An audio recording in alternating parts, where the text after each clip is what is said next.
Mi propio hijo me echó de la casa que construí con estas manos. Me miró directamente a los ojos y me dijo que ya no servía para nada. Pero lo que él no sabía es que yo tenía una fortuna escondida. 3 millones de dólares. Sí, has escuchado bien. 3 millones guardados en secreto durante muchos años. Mientras él me trataba como basura, pensando que estaba sacando a un viejo inútil de su camino, en realidad le estaba dando la espalda al único hombre que todavía podía cambiar su destino para siempre. ¿Y sabes qué hice cuando me echó? Nada. Me quedé callado. Porque a veces el silencio es más poderoso que cualquier grito. Y fue en ese silencio que decidí qué hacer con ese dinero y con mi vida. Escucha esta historia hasta el final y después me dices qué habrías hecho tú en mi lugar. Mi nombre es Miguel Fernández. Nací en 1950 en un pequeño pueblo de Castilla-La Mancha. Un lugar de tierra seca y cielo que se incendiaba cada tarde al ponerse el sol. Me criaron entre trabajo duro y respeto hacia los demás. Mi padre murió cuando yo tenía apenas 9 años. Mi madre, doña Carmen, fue madre y padre al mismo tiempo. Nos crió con mucho esfuerzo, lavando ropa para otras familias y poniendo comida en nuestra mesa con las pocas monedas que sobraban al final del día. Desde pequeño aprendí que nada en la vida viene fácil. Comencé a trabajar muy joven en el campo, ayudando a un tío. Después me convertí en ayudante de albañil. Pasé años bajo el sol, entre barro y cemento. Fui subiendo poco a poco, sin saltar pasos hasta convertirme en maestro de obras. He levantado casas de gente rica, escuelas, iglesias, hospitales. Y mi propia casa.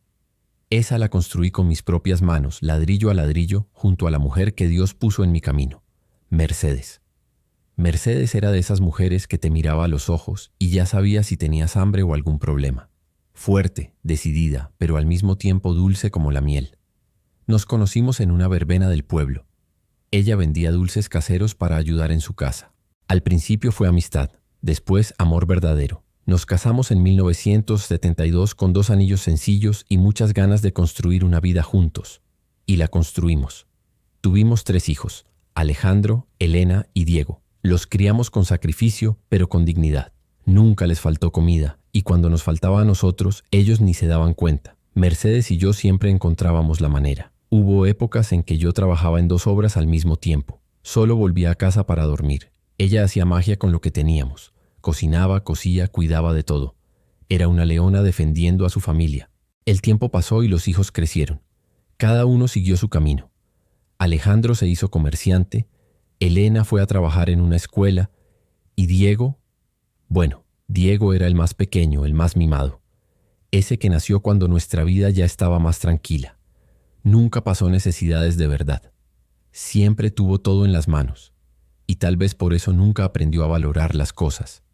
Cuando Mercedes se enfermó, todo se vino abajo. Tuvo un derrame cerebral muy grave. Yo dejé todo, el trabajo, el descanso, cualquier momento libre. Me convertí en su cuidador las 24 horas del día. Era yo quien la bañaba, quien la giraba en la cama, quien le daba de comer en la boca. Rezaba de madrugada pidiendo un día más a su lado. Los hijos venían de vez en cuando, Elena más que los otros. Los demás solo aparecían para visitas rápidas. Y así fue hasta su último suspiro. El día que ella se fue, fue como si me arrancaran la mitad del cuerpo. Me quedé en la casa grande y vacía, rodeado de silencio. Los hijos vinieron al principio, traían a los nietos café, pero pronto el movimiento desapareció. Y entonces Diego me llamó para vivir con él. Me dijo que sería bueno, que no debía quedarme solo, que su casa tenía espacio. Acepté. No por mí, sino porque la soledad me estaba matando. Al principio todo era cariño. Café en la mesa, nietos saltando en mis rodillas, hasta risas al final del día. Pero aquello duró poco. Las conversaciones se volvieron silencio. La nuera comenzó con miradas atravesadas. El almuerzo ya no me esperaba. Puertas cerradas, voces impacientes. Y Diego siempre con prisa, siempre con cara de quien estaba haciendo un favor. Yo sentía que molestaba, pero no decía nada. Hasta que un día me llamó para hablar. No fue en la sala ni en la cocina. Fue en el garaje, entre cajas y polvo. Y allí, sin mirarme a la cara, me dijo: «Papá, aquí en casa estamos apretados. Necesitamos espacio. Usted tiene que encontrar otro lugar». Y eso fue todo. Sin rabia, sin pelea. Solo abandono seco. Me dio una bolsa con mi ropa y la puerta se cerró detrás de mí. Me quedé allí en la acera, con mi bastón de un lado y mi dignidad del otro. Tomé un taxi y me fui a un pequeño apartamento que alquilé con lo que me quedaba de la pensión. Allí me quedé días enteros en silencio, sin ver a nadie, solo recordando la casa que construí, los hijos que crié, la mujer que perdí, y me preguntaba dónde fue que me equivoqué. Pero Diego no sabía algo. Nadie lo sabía. Ni Alejandro, ni Elena, ni siquiera Mercedes lo supo durante todos esos años. Yo guardaba un secreto. Cuando era joven, en un trabajo que hice para una empresa de exportación, conocí a un socio alemán que estaba saliendo del país. Estaba en problemas con la justicia y confió en mí para esconder parte de su dinero hasta que las cosas se calmaran. Solo que él nunca volvió. Y lo que se quedó conmigo fue un cofre. Dentro de ese cofre, $3 millones. Sí, 3 millones. Un dinero que nunca toqué, que guardé en silencio sin contarle a nadie. Era mi seguridad, mi escudo, mi último pedazo de control sobre la vida. Y cuando mi hijo me echó de casa, yo podría haberle contado. Podría habérselo restregado en la cara. Pero elegí el silencio. Porque a veces la vida se encarga de enseñar. Y yo todavía no había jugado mi última carta. El apartamento al que me mudé era pequeño, pero suficiente. Una cama, una cocina de 2 hornillas, un fregadero torcido y un banquito de madera que cruje cuando te sientas. Me quedaba allí mirando la pared, escuchando los coches pasar. Pasaba más tiempo callado que hablando. Y lo peor, sin nadie con quien conversar. En el primer mes, ninguno de los 3 hijos me llamó, ni para saber si estaba bien, ni para preguntar si necesitaba algo. Nada. Elena, que era la más sensible, me mandó un mensaje seco al teléfono. «Hola papá, ¿todo bien?» Yo solo respondí, «Sí». Y ella nunca más preguntó. Nadie sabía dónde estaba viviendo, ni siquiera los vecinos de la antigua casa. Era como si hubiera desaparecido del mapa. Y tal vez para ellos eso era lo ideal. Pero yo seguía existiendo. Estaba allí, con el cuerpo cansado sí, pero el corazón aún latiendo. Y fue allí, en ese pequeño lugar frío, que comencé a recordar quién era. Comencé a caminar despacio, a hacer mis propios almuerzos, a preparar mi café. Un día puse el banquito en la acera y me quedé allí sentado viendo el movimiento. El barrio era sencillo pero acogedor. Doña Esperanza, que vendía empanadas en la esquina, comenzó a saludarme todos los días. Un señor llamado Tomás, viudo como yo, me hablaba de fútbol. Poco a poco fui volviendo a vivir. Yo no decía quién era ni contaba mi historia porque sinceramente nadie me creería. Y también porque aquello era mío. El dolor era mío y el secreto también. El cofre con los $3 millones seguía bien guardado en un lugar que ni vale la pena preguntar. Nadie sabría dónde buscarlo. Lo guardé como quien entierra una parte del alma. Nunca lo toqué, ni Mercedes sabía que existía. Y yo sabía que no era el momento de abrirlo. Todavía no. Un día, mientras tomaba café, me acordé de algo. Cuando Diego cumplió 10 años, Mercedes y yo lo llevamos a un parque de diversiones que había venido al pueblo. Era caro, y esa semana el dinero estaba muy justo. Aún así, encontramos la manera. Vendí mi reloj, un Omega viejo que me había regalado mi padre, y llevé al niño a subir a la noria. Él se rió tanto ese día, y cuando volvió a casa, nos dibujó en el cuaderno de la escuela. Él, Mercedes y yo, 3 muñecos tomados de la mano, y arriba escribió, «Mi héroe es mi papá». Guardé ese papel durante años, y ahora ese mismo niño me echaba de su vida sin ni siquiera mirar atrás. Pero uno aprende con el tiempo que amar también es dejar ir. Yo no iba a forzar nada. No iba a tocar la puerta de nadie. Yo sabía quién era, sabía lo que había hecho, sabía todo lo que aguanté por ellos. Entonces, si querían olvidarme, que me olvidaran. Yo no me iba a perder también. Una tarde de sábado, sentado afuera, un joven vino a ofrecerme un periódico. ¿No quiere leer? Es gratis. Lo tomé. Tenía un artículo sobre un refugio que hacía actividades con ancianos. Y me dio una idea. No es que quisiera ir a un refugio, pero me di cuenta de que todavía podía ser útil. Sabía arreglar cosas, sabía construir, sabía conversar. Y tal vez era hora de sacar eso otra vez. La semana siguiente fui a un centro comunitario cerca de allí. Ofrecí arreglar sillas, mesas, grifos. La muchacha se sorprendió. Dijo que nadie aparecía allí solo para ayudar. Me dieron una caja de herramientas y señalaron una puerta que siempre se atascaba. La arreglé en 15 minutos. Al final del día un niño me abrazó y me dijo, «Gracias, abuelo».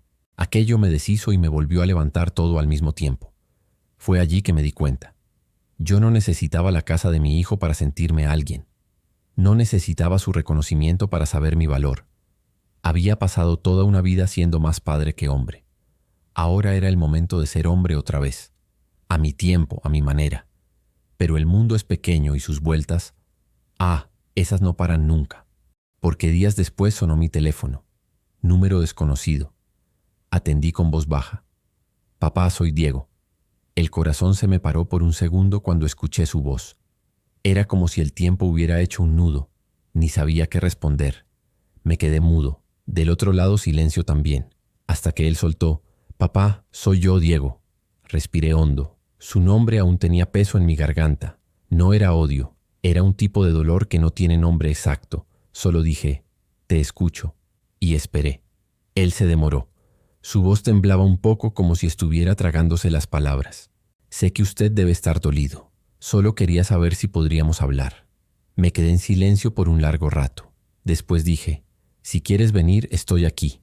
Apartamento 23, edificio de la farmacia vieja. Solo no vengas si es para mentir». Colgué y me senté.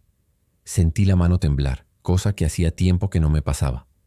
No era rabia, era susto. Era recordar todo en pocos segundos.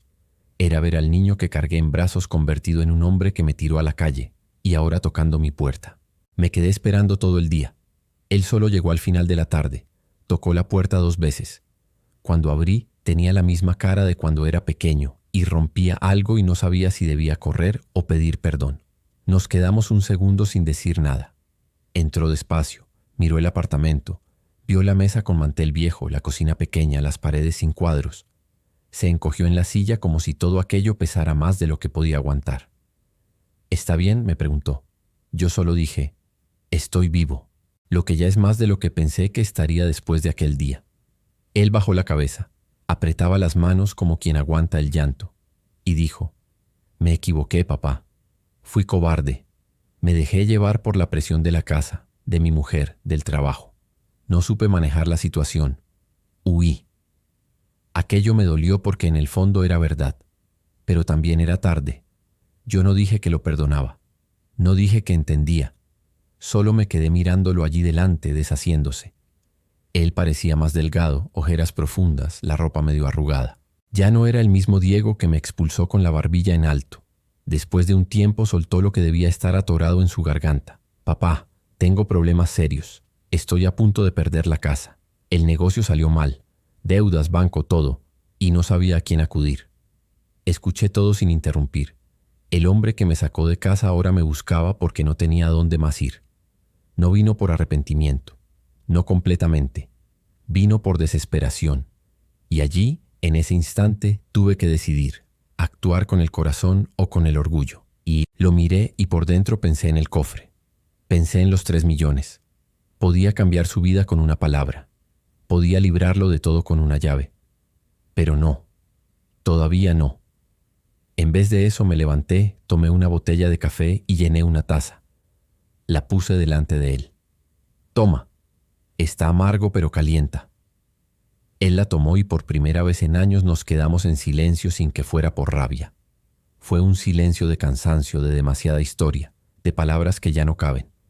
Se quedó allí por 1 hora. Después se levantó y dijo, «Si usted no quiere verme más, lo entiendo, pero gracias por escuchar». Yo respondí, «Yo no suelo tirar a la basura a quien traje al mundo, pero ahora cada paso tiene que ser tuyo». Y se fue. Salió despacio y yo me quedé allí con la ventana abierta, escuchando el sonido del portón allá afuera. En el fondo sabía que aquello era solo el comienzo de otra curva del destino, y esta vez quien iba a estar al volante era yo. Esa noche, después de que Diego se fue, no pude dormir. Me quedé acostado en la cama mirando el techo, escuchando el ruido de la calle allá afuera. El camión de la basura pasando, un perro ladrando a lo lejos, y la mente no paraba. Repasaba todo, el garaje, su mirada, la voz temblorosa, el pedido de ayuda escondido detrás de la vergüenza. Y pensaba, ¿Cómo es que un hijo le da la espalda al padre y después vuelve con la misma cara de niño asustado que tenía cuando rompió la ventana de la sala a los 7 años? Uno envejece con la piel, pero ciertos dolores no tienen edad. No importa si tienes 20 o 70 años. Cuando alguien que criaste con amor te trata como una carga, aquello marca. Se queda guardado en un rincón que ni el tiempo alcanza. Pero también aprendí algo con los años. La vida es más que lo que nos hacen. Es lo que nosotros elegimos hacer con lo que queda. Allá por las 4 de la madrugada me levanté. Me quedé mirando mi propia cara en el espejo del baño. Las arrugas estaban más profundas que nunca, el pelo más ralo. Pero lo que más me llamó la atención fue la mirada. Estaba firme. Había algo diferente allí. Era como si hubiera vuelto a reconocerme. Como si esa visita de Diego, aunque llena de dolor, me hubiera despertado de un sueño demasiado largo. Al día siguiente desperté temprano. Hice mi café fuerte, como siempre. Calenté el pan en la boca del horno y me senté en la acera, como ya se estaba volviendo costumbre. Doña Esperanza pasó vendiendo empanadas y me preguntó si estaba mejor. Le dije que sí. Era mentira, pero ella sonrió y dijo: «Quien tiene a Dios y café ya comienza el día con la mitad de la batalla ganada». Me reí, y en ese instante me sentí un poco menos solo. El centro comunitario también se estaba volviendo mi refugio. Cada semana iba allí, arreglaba una cosa u otra y escuchaba la historia de gente que también cargaba sus propios pedazos. Ancianos que fueron olvidados, viudas que perdieron al marido y el rumbo. Gente sencilla que aún sonreía aunque no tuviera a dónde correr. Allí yo no era el viejo dejado de lado. Era don Miguel, el hombre que sabía hacer que las cosas volvieran a funcionar. Y solo eso ya me bastaba. Hubo un día allá en el centro que un niño de unos 6 años me tiró del brazo y me dijo: «¿Puedes arreglar mi carrito?». Era un carrito de control remoto de esos que nadie se molesta en reparar. Pero yo lo arreglé. Y el niño saltó en mis brazos. Aquello valió más que cualquier dinero. Pero ese día, cuando volví a casa al final de la tarde, había una carta bajo la puerta. Era simple, doblada en 4, sin sobre, con mi nombre arriba. La abrí despacio. Era de Diego. Solo decía así: «Papá, volver allí fue más difícil que echarlo a usted ese día. Nunca pensé que me vería así, pero ahora entiendo lo que usted pasó. Y tal vez yo también necesite aprender a levantarme del suelo». Me quedé parado con ese papel en la mano. No lloré, pero sentí. Sentir ya era mucho. Puse la carta encima de la nevera y me quedé mirándola. Pensé: ¿será que todavía hay vuelta? ¿Será que aún se puede reconstruir lo que él rompió? Después fui hasta el fondo del apartamento. Saqué la vieja caja donde guardo mis recuerdos. Dentro de ella todo tenía olor a pasado. La alianza de Mercedes, aún con el nombre grabado por dentro. La tarjeta del sindicato de albañiles. Las primeras fotos de los niños pequeños. Una cartita de Elena diciendo «Te amo, papá», con rotulador azul. Y allí en el fondo, la llave pequeña de hierro oscuro con una cinta roja amarrada. La llave del cofre. Ese dinero estaba allí hacía años. Nunca lo toqué. Ni en época de apuro, ni cuando tuvimos que vender el coche viejo para pagar el tratamiento de Mercedes. Porque siempre pensé que ese dinero no era solo para mí. Era para algo mayor. Pero ahora, tal vez estaba llegando el momento de pensar diferente. Me senté con la llave en la mano y me quedé recordando el día en que escondí el cofre. Era de noche. La casa aún estaba llena de ruido de niños. Mercedes y yo habíamos decidido que ese secreto sería solo mío. Le dije: «No me preguntes, solo confía. Un día esto va a tener sentido». Y ella confió. Confió en mí hasta el final. Y esa noche, sentado con la llave otra vez en las manos, cerré los ojos e imaginé a Mercedes allí, sonriendo, mirándome con esa mirada que solo ella tenía. De calma, de fuerza, de fe. Me quedé así por un tiempo, en silencio, sintiéndola conmigo. Y fue en ese silencio que entendí. La vida no termina cuando alguien te da la espalda. Empieza de nuevo cuando dejas de mirar hacia atrás. Pero también entendí otra cosa. Tal vez ese dinero no fuera solo para mí, pero tampoco fuera más para quien me despreció. Todavía no era hora de abrir el cofre, pero estaba cerca. Muy cerca. Y esta vez quien iba a elegir cómo usar todo aquello era solo yo. Decidir ir hasta donde escondí ese cofre fue mezcla de impulso y tiempo. Me desperté temprano, me puse una camisa que no usaba hacía mucho, metí la llave en el bolsillo y salí caminando como quien va a encontrarse con un pedazo de sí mismo. El lugar quedaba a poco más de 2 horas de allí, en una finca antigua que un compadre me prestó muchos años atrás. Él ya había muerto hacía tiempo, pero la finca seguía allí, medio olvidada, con hierba alta y portón oxidado. Entré con calma. El olor de tierra mojada me dio una paz que no sentía hacía décadas. Ese era un lugar donde nadie gritaba, nadie cobraba. Solo el viento hablaba, y hablaba bajito. Detrás del viejo galpón de herramientas, bajo una losa de cemento que yo mismo puse, estaba el cofre. Nadie lo imaginaría, ni si pasara por allí 100 veces. La cerradura estaba sucia de barro, empolvada, pero entera. Puse la llave, giré despacio, y el clic sonó como el sonido del pasado volviendo a la vida. Abrí. Dentro estaba todo igual. Los paquetes de dinero envueltos al vacío, los papeles de procedencia y una carta que yo mismo escribí años atrás, el día en que escondí todo. La carta era corta. Si un día todo se viene abajo, recuerda que nunca fuiste débil. Solo estuviste cansado. Me quedé mirando aquello por unos buenos minutos. Y allí, solo en ese galpón, sentí algo difícil de explicar. No era orgullo ni euforia. Era algo más profundo. Una especie de paz mezclada con poder. Ya no necesitaba probarle nada a nadie, pero ahora tenía algo que nadie esperaba. Elección. En la vuelta paré en un bar viejo al borde de la carretera.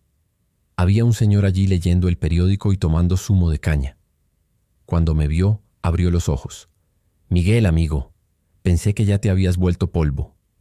Era Aurelio, viejo conocido de la época en que levantaba edificios con la espalda y 2 cucharas de albañil. Nos abrazamos, reímos, conversamos como si el tiempo no hubiera pasado. Y fue él quien dijo sin querer: «Sabes, hay gente que piensa que los viejos no servimos para nada más. Pero es en el viejo donde vive el secreto de la historia». Aquello me pegó fuerte porque era verdad. Ellos piensan que solo somos peso, solo sobra. Pero nosotros cargamos una vida entera en los ojos. Y quien mira de verdad entiende. Volví a casa con la cabeza llena de ideas. Me senté, tomé papel y bolígrafo y comencé a escribir un plan. Una lista. Un camino. No iba simplemente a repartir ese dinero. No era solo sobre dar. Era sobre enseñar, sobre mostrar, sobre reconectar. No era venganza. Era justicia con alma. Y esta vez era yo quien estaba al mando. Lo primero que hice fue ir a una papelería sencilla y comprar un cuaderno negro de esos con espiral oxidado en las puntas. Nada de lujo. Pero cuando lo abrí en la primera página, la mano me tembló. Era como si después de tanto tiempo callado, finalmente fuera a volver a decir algo. Escribí en la parte de arriba con letra firme: «Aquí comienza el nuevo comienzo». 3 palabras solo, pero con un peso que nadie veía. Tomé una parte pequeña del dinero. Pequeña de verdad. Ni el 1% de lo que estaba en el cofre. Lo cambié por euros con un conocido de antes que aún se dedicaba al cambio discreto. Gente que respeta el silencio y entiende la confianza.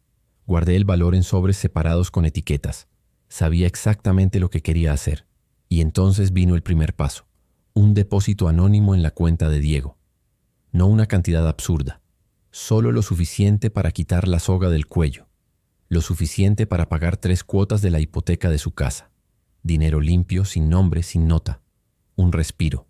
Hice eso no por culpa, sino porque sabía que a veces uno solo necesita un intervalo entre la caída y la decisión de levantarse. Y yo quería que él tuviera ese tiempo. Él no merecía ser salvado, pero tal vez merecía la oportunidad de descubrir quién aún podía ser. ¿Y sabes qué es lo más interesante? En los días siguientes él no me llamó, no mandó mensaje, no vino a buscarme, ni para preguntar, ni para agradecer. Tal vez pensó que era un milagro del banco o algún error del sistema, o tal vez se dio cuenta y se cayó por vergüenza. Pero para mí aquello ya lo decía todo. Él estaba recibiendo sin saber dar nombre, y yo dando sin necesidad de etiqueta. Al mismo tiempo comencé a mover por fuera también. Fui tras Carlos, viejo de buen corazón, contador de los buenos que ya había visto mucho hombre grande quebrar por querer todo para ayer. Él vivía en una casa sencilla de muro bajo, igual que él, sin ostentación, pero firme. Cuando me vio llegando al portón se le llenaron los ojos.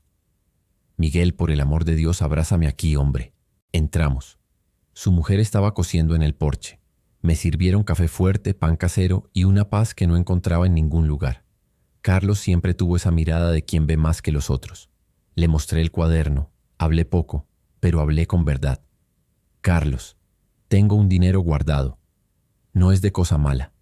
Es viejo. y ahora lo quiero usar, pero no para mí. Quiero arreglar unas cosas antes de partir. Solo que quiero hacer todo correcto, sin ruido, sin suciedad. Él me miró quieto. Después se rascó la barba blanca y dijo: Miguel, trabajamos con tanto ladrón de corbata en esta vida que ver a un hombre querer hacer lo correcto hasta en la hora de dar es un alivio. Y se rió. Risa de esquina, pero con respeto. Dijo que aceptaba ayudarme, que me iba a orientar, acompañar, que hasta podía montar un esquema para donación en nombre de terceros si yo quería. Le agradecí con los ojos, y en ese momento vi allí más que un contador. Vi a un amigo que el tiempo no se llevó. Cuando decidí reunir a los tres no fue por venganza, fue por cierre, por dignidad, por verdad. Ya había hecho más de lo que cualquier padre haría en silencio. Ya había ayudado, perdonado, reflexionado. Pero había algo en mí pidiendo cerrar ese ciclo de manera limpia, de frente, con los ojos en los ojos, sin rencor en la garganta. Solo verdad. Elegí un restaurante sencillo, de esos que sirven arroz con frijoles de verdad, carne con cebolla, flan de leche en la bandeja helada. Llamé al camarero y pedí una mesa redonda, sin puntas, porque no quería jefes esa noche. Quería igualdad. Pedí también 3 sobres. Los dejé delante de mí, cerrados, alineados, como si esperaran el momento exacto. Llegué primero. Siempre llegué primero en la vida de ellos. En todo. En los cumpleaños, en las reuniones de la escuela, en los días difíciles. Y esa noche, una vez más, fui el primero en llegar. Con el corazón firme, pero el alma girando recuerdo tras recuerdo. Elena llegó con los ojos llorosos, abrazándome antes de decir buenas noches. Papá, solo que usted nos haya llamado. Y no terminó. Solo apretó mi mano. Diego vino después, más callado que lo normal. Se sentó a mi lado, pero sin mirar mucho a los ojos. Su apretón de manos fue tímido, pero existió. Y eso ya era mucho. Por fin Alejandro entró. Camisa planchada, perfume caro, postura firme. Se sentó como quien va a negociar un contrato, pero no dijo nada. Todos sentados. 3 hijos, 3 historias, 3 ausencias, pero aún hijos. Respiré hondo. El silencio de la mesa decía todo lo que las palabras evitaban. Tomé mi taza de café, di un sorbo y comencé. No necesitan pedirme perdón ni explicarme nada. Ya entendí. Entendí en los días que pasé solo. Entendí cuando me miré en el espejo y me vi como nadie más me veía. Y entendí que perdonar no es olvidar. Es decidir no cargar más con lo que pesa demasiado. Elena lloraba en silencio. Diego apretaba los puños. Alejandro por un segundo perdió la pose y se mordió el labio. Continué. Fui padre como pude. Nunca fui perfecto, pero fui completo. Di mi salud, mi tiempo, mis planes por ustedes. Y cuando la vida me dejó sin Mercedes, esperé que me agarraran la mano. Pero la soltaron, cada uno a su manera. Unos por miedo, otros por vergüenza y uno por frialdad. Los miré a los ojos, uno por uno, sin gritar, sin acusar. Solo diciendo lo que era necesario. No estoy aquí para cobrar, estoy aquí para cerrar y para abrir algo nuevo, porque a pesar de todo sigo aquí, y más que eso, sigo siendo el padre de ustedes. Saqué los sobres, se los entregué uno a cada uno con calma. Esto tiene pedazos de nuestra historia, tiene recuerdos, tiene enseñanzas, tiene verdad. Léanlo cuando lleguen a casa. No lo tiren porque ahí está lo que el tiempo trató de borrar, pero no pudo. Esa noche cambió todo, porque a veces la justicia más poderosa no es la que grita, es la que abraza, y yo elegí abrazar el futuro.